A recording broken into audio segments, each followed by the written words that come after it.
Welcome back. We're now on day 7. I only see the past. So, this lesson, like every other, is the voice of wisdom helping us remember this is the only moment that exists, is the only moment that will ever exist. It's always the present moment. And this is critical. This is a radical understanding because as we continue to practice staying present, we are going to welcome new ideas to unfold in our mental emotional field that are different energy from how we've responded to things in the past. So an example that comes to mind is a monk that is from Uganda, fully ordained in the Theravada tradition. So he has the orange robe and the alms bowl where he collects his meal. And he was telling us in a retreat that the security personnel in the airport see him dressed with his robes and carrying his bowl, and they ask him if the bowl is a drum. They make the association of a Black person in robes. Well, that must be his drum. But for the monk, that's the only thing he owns. That's where he collects his food.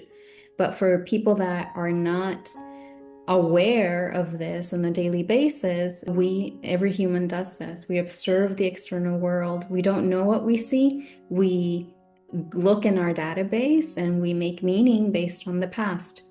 That's a very simple, grounded experience that everyone has where it's innocent, it's very innocent, but I'm using these to highlight two things.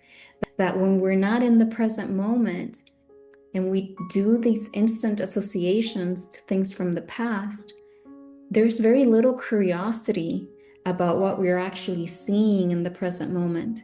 And without that curiosity, over time, we lose creativity, we lose imagination, we lose joy, we lose the aliveness that comes to us in the present moment because we have instantly put a label on something in the present moment that it's truly just a perception from the past.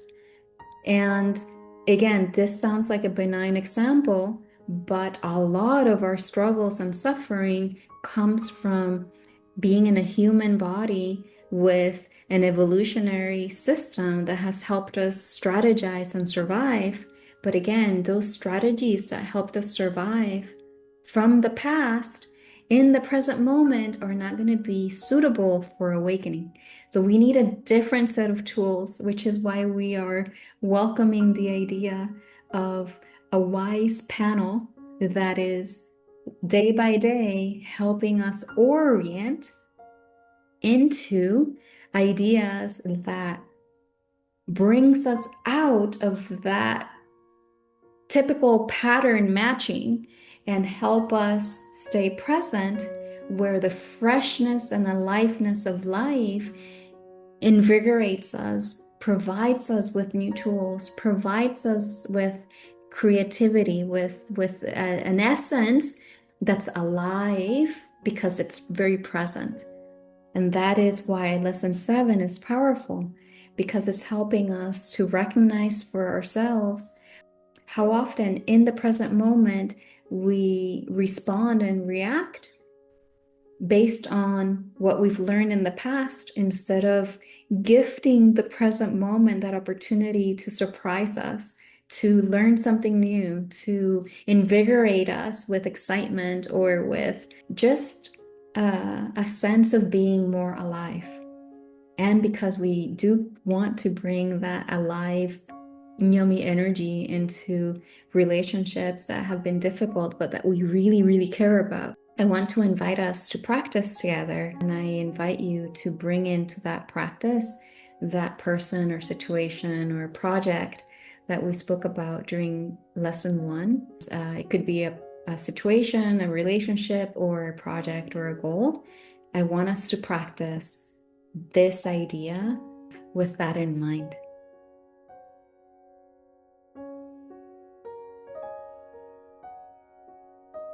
I feel that this lesson is a good one to start bringing fresh energy to that relationship, to that project, or to that situation. So with that said, this lesson has us consider that we're only seeing the past. This lesson is very powerful. It is saying, because we only see the past in the present moment, we're not actually experiencing the present moment. We cannot appreciate what's unfolding in the present moment. Another way to express what this lesson is saying is anything that comes to our mental emotional field in this moment, it's a memory from the past. And the invitation is for you to recognize that in this moment, you can choose any kind of energy that you want to bring into that relationship. You can say, for example, for my goal in my project, I noticed that I've been anxious. I noticed that I've been upset. I've been frustrated. So in this moment, what I'm going to do is that I'm going to allow spaciousness to be present with my project. I'm going to simply sit in this moment, and I am going to consciously choose to give space for things to move slowly, even if my strategy from my past experiences have led me to be in hyperactive, hyper anxious mode because that's worked in the past. I'm going to let that go. I'm going to choose to give spaciousness to my project. I'm going to choose peace for this project in the present moment. Or with a relationship, choose an energy that is good for you and it's good for them. This is why I said consider something that you care about, something that you want to bring more clarity to, because the exercise is to choose a new energy in the present moment that's going to help you follow through and bring that energy to that situation, to that person, or to that project because you care for it. You're going to be willing to let go of the perceptions and strategies and ideas and reactions from the past and allow that new energy to take seed in the present moment. And like everything else, when we plant a seed, we care for it and we water it, and over time it's going to grow.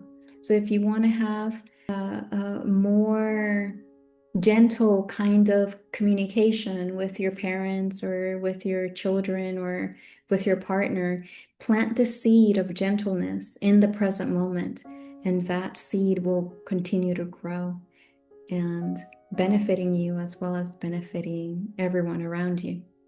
And that is the practice. It's very simple and very practical, but very onward leading. So thank you. Thank you for your practice. Please go ahead and leave me your comments or questions, and I'll see you next time for lesson 8. Thank you.